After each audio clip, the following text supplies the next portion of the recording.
नमस्कार, स्वागत है आपका YouTube चैनल छत्तीसगढ़ टुडे में। आज हम भाग 8 छत्तीसगढ़ समसामयिक घटनाओं से संबंधित महत्वपूर्ण प्रश्नों को हल करेंगे। तो चलिए शुरू करते हैं। राज्य का पहला महुआ प्रसंस्करण केंद्र कहाँ खोला गया है? इसका आंसर है राजनांदगांव जिले में। राज्य का पहला महुआ प्रसंस्करण केंद्र राजनांदगांव जिले में खोला गया है। इसके साथ यह भी बता दें कि छत्तीसगढ़ प्रवास पर आए केंद्रीय जनजाति मंत्री अर्जुन मुंडा ने सेमरा स्थित फूड पार्क में आयोजित ट्राइफेड के वनधन सम्मेलन 2021 कार्यक्रम में राजनांदगांव जिले के वनधन केंद्र कौरिन भाठा महुआ प्रसंस्करण केंद्र को लघु वनोपज के वैल्यू एडेड श्रेणी में उत्कृष्ट उत्पाद निर्माण के लिए सम्मानित किया था। दूसरा प्रश्न है, छत्तीसगढ़ का पहला गोधन एम्पोरियम कहाँ बनाया गया है?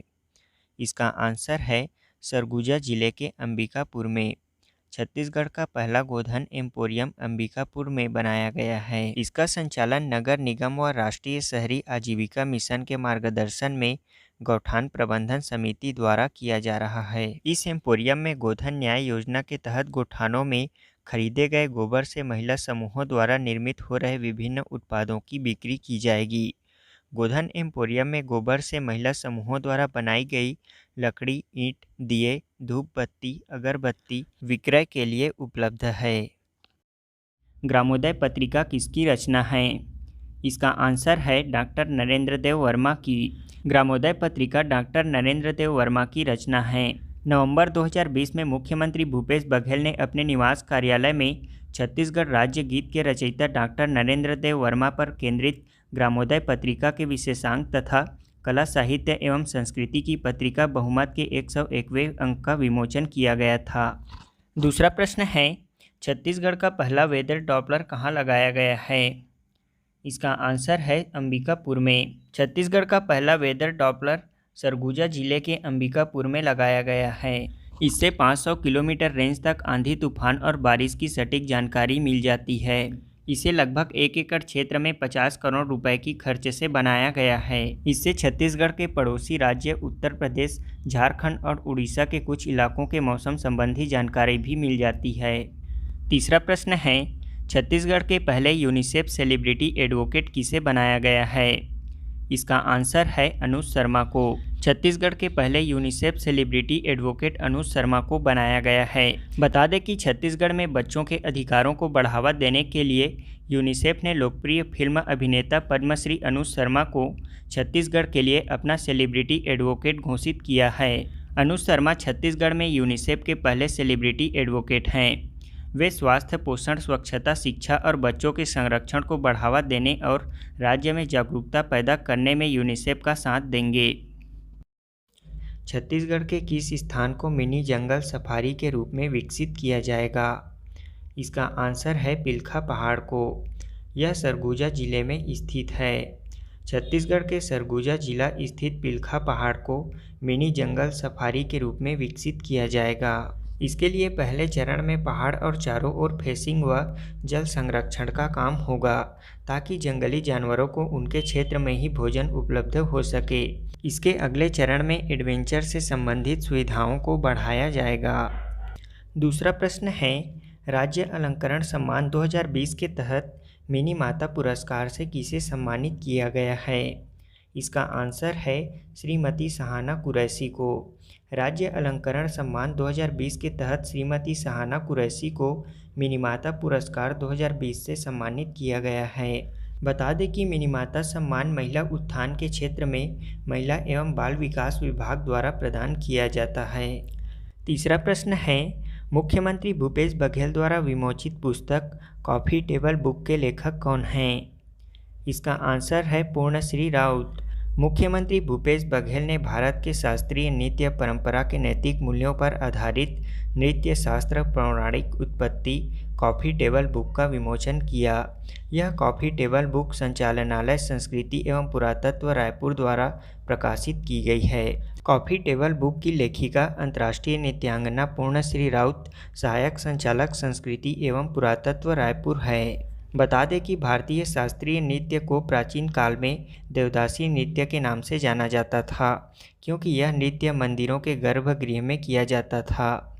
नित्य शास्त्र पौराणिक उत्पत्ति कॉफ़ी टेबल बुक अंग्रेजी में प्रकाशित की गई है ताकि भारत आने वाले विदेशी पर्यटक इस कॉफ़ी टेबल बुक में प्रकाशित सामग्री का अध्ययन कर छत्तीसगढ़ के मंदिरों के अवलोकन भ्रमण के लिए आएँ ताकि छत्तीसगढ़ में पर्यटन को बढ़ावा मिल सके।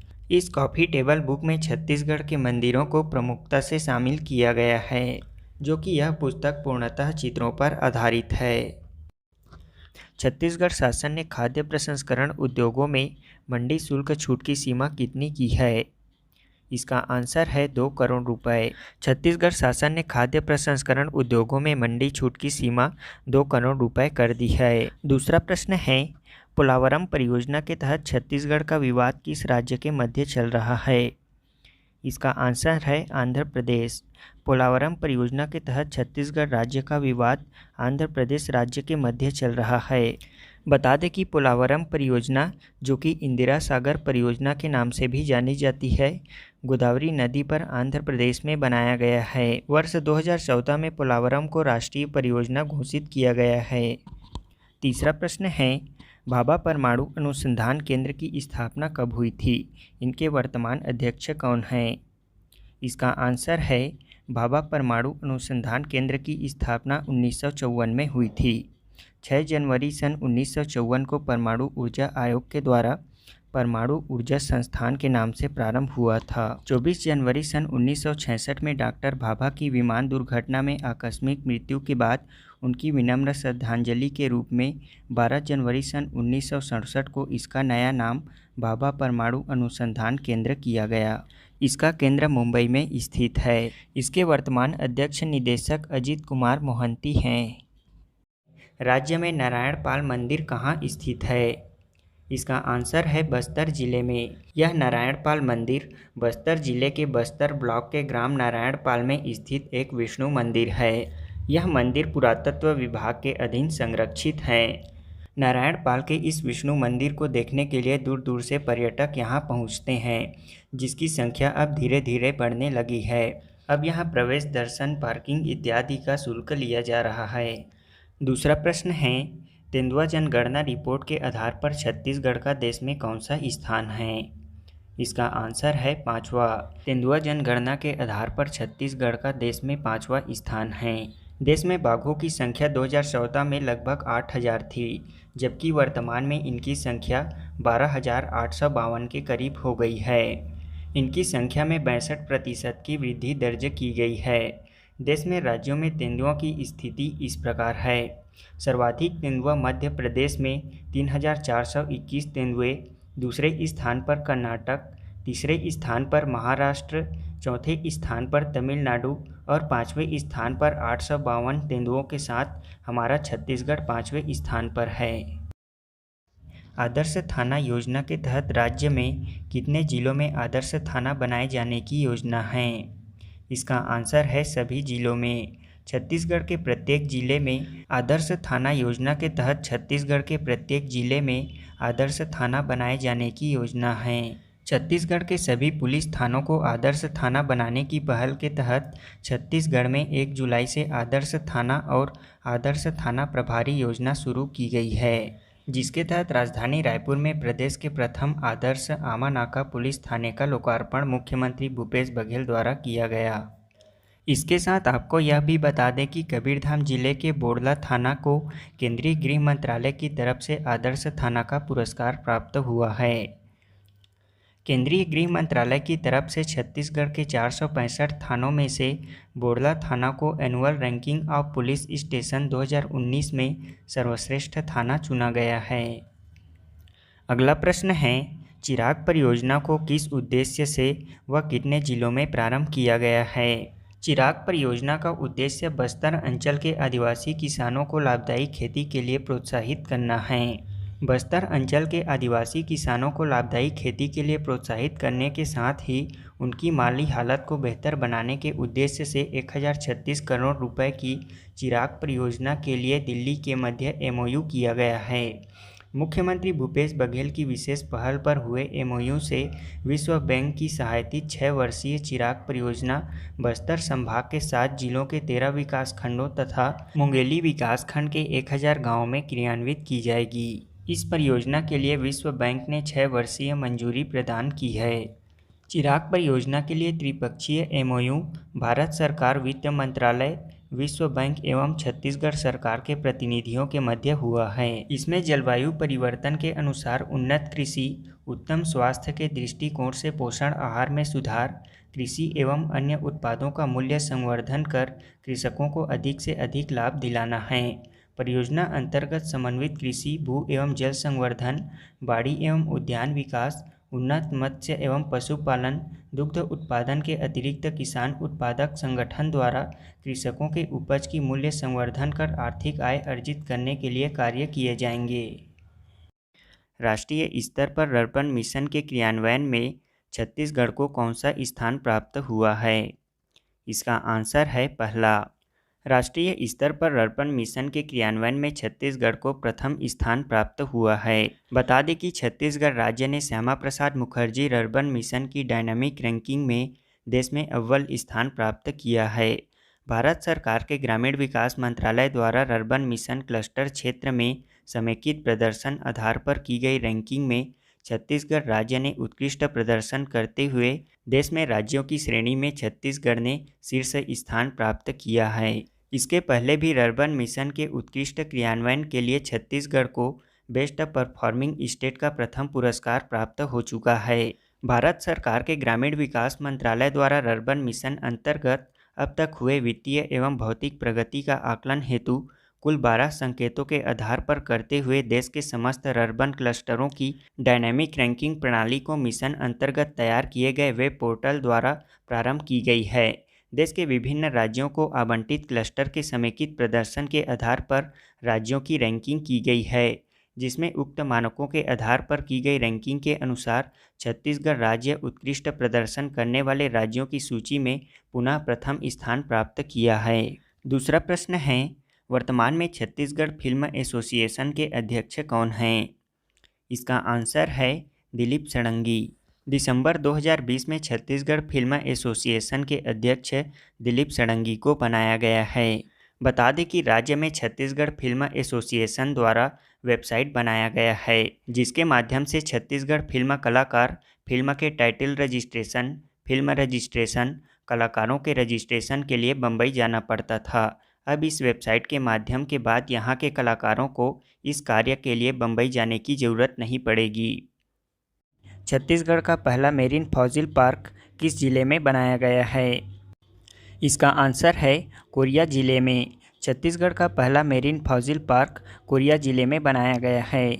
यह कोरिया जिले में मनेन्द्रगढ़ के अंतर्गत मनेन्द्रगढ़ वन मंडल के क्षेत्र में स्थित है। यह देश का 5वां मेरीन फॉसिल पार्क होगा। देश में अब तक खेमगांव सिक्किम, राजहरा झारखंड, सुबानसरी अरुणाचल प्रदेश और दार्जिलिंग में फॉसिल पार्क स्थित है। दूसरा प्रश्न है, छत्तीसगढ़ के आगंतुकों के लिए देश की राजधानी दिल्ली में किस नाम से सदन का निर्माण किया जा रहा है? इसका आंसर है नवा छत्तीसगढ़ सदन। यह नवा छत्तीसगढ़ सदन का निर्माण नई दिल्ली के सेक्टर 13 द्वारका में बनाया जा रहा है। इसकी लागत 60 करोड़ 42 लाख रुपए है। इस सदन के निर्माण के लिए 43,803 वर्ग फीट भूमि 22 करोड़ 50 लाख रुपए में तय की गई है। नवा छत्तीसगढ़ सदन में 10 सीट रूम, 67 कमरे, डाइनिंग हॉल एवं वेटिंग सहित मीटिंग हॉल और कर्मचारियों के लिए आवासीय टावर का निर्माण किया जाएगा। वर्तमान में Chhattisgarh state power generation company विद्युत गृहों में उत्पादन प्रदर्शन के आधार पर देश में कौन सा स्थान है? इसका आंसर है प्रथम स्थान। वर्तमान में Chhattisgarh state power generation company विद्युत गृहों में उत्पादन प्रदर्शन के आधार पर देश भर में प्रथम स्थान पर है। दिसंबर 2020 में कंपनी के विद्युत गृहों ने 70% प्लांट लोड फैक्टर PLF दर्ज किया है, जो कि राष्ट्रीय स्तर पर अधिकतम औसत DLF 49.58% है। प्रदेश का PLF देश भर के 33 स्टेट पावर सेक्टर के पावर प्लांट द्वारा अर्जित PLF की तुलना में सर्वाधिक है। इस प्रकार हमारा छत्तीसगढ़ थर्मल पावर प्लांट की बिजली उत्पादन क्षमता में देश में नंबर 1 पर है। इसमें प्रथम स्थान पर छत्तीसगढ़ पावर, दूसरे स्थान पर तेलंगाना स्टेट पावर तथा तीसरे स्थान पर तेनूघाट विद्युत निगम झारखंड है। इसके साथ आपको यह भी बता दें कि केंद्रीय बिजली प्राधिकरण ने छत्तीसगढ़ राज्य बिजली कंपनी को देश भर में थर्मल पावर प्लांट स्टेशनों के प्रदर्शन के आधार पर राज्य क्षेत्र की श्रेणी में तीसरे स्थान पर रखा है। इसमें अलग से प्लांटों में उत्पादन के आधार पर Shyama Prasad Mukherjee thermal power plant station को देश में 8वें स्थान पर रखा गया है। अगला प्रश्न है, छत्तीसगढ़ राज्य औषधीय पादप बोर्ड के वर्तमान अध्यक्ष कौन हैं? इसका आंसर है बालकृष्ण पाठक। छत्तीसगढ़ राज्य औषधीय पादप बोर्ड के वर्तमान अध्यक्ष बालकृष्ण पाठक हैं। अगला प्रश्न है, 21वें वसुंधरा सम्मान से किसे सम्मानित किया गया है? इसका आंसर है सतीश जायसवाल को। मुख्यमंत्री भूपेश बघेल द्वारा 21वें वसुंधरा सम्मान से लेखक सतीश जायसवाल को सम्मानित किया गया है। सतीश जायसवाल को स्वर्गीय देवी प्रसाद चौबे की 45वें पुण्यतिथि के अवसर पर 14 अगस्त 2021 को रायपुर में आयोजित एक संक्षिप्त आत्मीय समारोह में यह सम्मानित किया गया। यह सम्मान लोक जागरण की मासिक पत्रिका वसुंधरा के द्वारा प्रदान किया जाता है। इसके पूर्व यह पुरस्कार वसुंधरा सम्मान 2020 वरिष्ठ पत्रकार ईवी मुरली को दिया गया था। राजेंद्र यादव स्मृति हंस कथा सम्मान किसे प्रदान किया गया है? इसका आंसर है कामेश्वर पांडे को। वर्ष 2019-20 के लिए राजेंद्र यादव स्मृति हंस कथा सम्मान कोरबा के वरिष्ठ कथाकार कामेश्वर पांडे को कहानी राष्ट्रपति के दत्तक के लिए व बिहार के बेतिया की युवा कथाकार प्रीति प्रकाश को संयुक्त रूप से दिया गया है। बता दें कि कामेश्वर के छत्तीसगढ़ी में 2 उपन्यास तुहर जायले गिया और जुराव, हिंदी में उपन्यास विपत व कहानी संग्रह अच्छा तो फिर ठीक है नाम से प्रकाशित हुए हैं। राष्ट्रपति का दत्तक में आदिवासियों का जंगल से विस्थापन, गांव शहर की हवा का सामना और उसके असर से निरीह बनते जीवन का मार्मिक कथा है। 2021 में यह सम्मान जयश्री राय और प्रमोद राय को संयुक्त रूप से दिया जाएगा। अगला प्रश्न है, 2020 इंटरनेशनल फिल्म फेस्टिवल में छत्तीसगढ़ के किस फिल्म को चुना गया है? इसका आंसर है a dog and his man को। इंटरनेशनल फिल्म फेस्टिवल में छत्तीसगढ़ की film a dog and his man को चुना गया है। बता दें कि रायगढ़, जांजगीर और ओडिशा के बलांगीर जिले के लोकेशंस पर रायगढ़ के कलाकार द्वारा निर्देशित Chhattisgarhi film a dog and his man Canada में आयोजित इंटरनेशनल फिल्म फेस्टिवल में प्रदर्शित किया गया था। यह फिल्म छत्तीसगढ़ और ओडिशा में कोयला खदान प्रभावित लोगों पर आधारित है। विश्व की 40 बेहतरीन फिल्मों में इसे चुना गया था। भारतीय कृषि विश्वविद्यालय संघ का अध्यक्ष किसे बनाया गया है? इसका आंसर है संजय पाटिल को। इंदिरा गांधी कृषि विश्वविद्यालय के कुलपति डॉक्टर संजय पाटिल को भारतीय कृषि विश्वविद्यालय संघ का अध्यक्ष बनाया गया है। अगला प्रश्न है, इनोवेशन इंडेक्स 2020 में छत्तीसगढ़ का कौन सा स्थान है? इसका आंसर है 16वां। इंडिया इनोवेशन इंडेक्स 2020 में छत्तीसगढ़ का 16वां स्थान है। बता दें कि India innovation index NITI Aayog जारी करता है। नीति आयोग ने भारत नवाचार सूचकांक का दूसरा संस्करण जारी किया है। रिपोर्ट में राज्यों एवं केंद्र शासित प्रदेशों की नवाचार क्षमताओं का और प्रदर्शन की जांच की गई है। इस सूचकांक का पहला चरण अक्टूबर 2019 में जारी किया गया था। दूसरा संस्करण इंडिया इनोवेशन 2020 प्रमुख राज्यों की श्रेणी में कर्नाटक ने शीर्ष स्थान प्राप्त किया है, जबकि तमिलनाडु को पीछे छोड़कर महाराष्ट्र दूसरे स्थान पर पहुंच गया है। इसमें तेलंगाना, केरल, हरियाणा, आंध्र प्रदेश, गुजरात, उत्तर प्रदेश और पंजाब क्रम से शीर्ष 10 में अपनी जगह बनाने में कामयाब रहे हैं। कर्नाटक ने यह उपलब्धि पूंजीकृत भौगोलिक संकेतों और सूचना व संचार प्रौद्योगिकी के निर्यात में बहुतायत के कारण मिली है। इसमें 4 दक्षिणी राज्यों कर्नाटक, तमिलनाडु, तेलंगाना और केरल ने इस साल प्रमुख राज्यों की श्रेणी में प्रथम शीर्ष 5 स्थानों में अपनी जगह बनाई है। इसमें छत्तीसगढ़ को 16वां स्थान प्राप्त हुआ है। उसके बाद 17वां स्थान बिहार है। इसमें नवाचार इनपुट को 5 समर्थक मापदंडों और आउटपुट को 2 प्रदर्शन मापदंडों के माध्यम से मापा गया है। तीसरा प्रश्न है, छत्तीसगढ़ का प्रथम उपन्यासकार कौन है? इसका आंसर है शिवशंकर शुक्ल। छत्तीसगढ़ के प्रथम उपन्यासकार शिवशंकर शुक्ल हैं। उनकी प्रमुख रचनाएं दियना के अंजोर और मोंगरा हैं।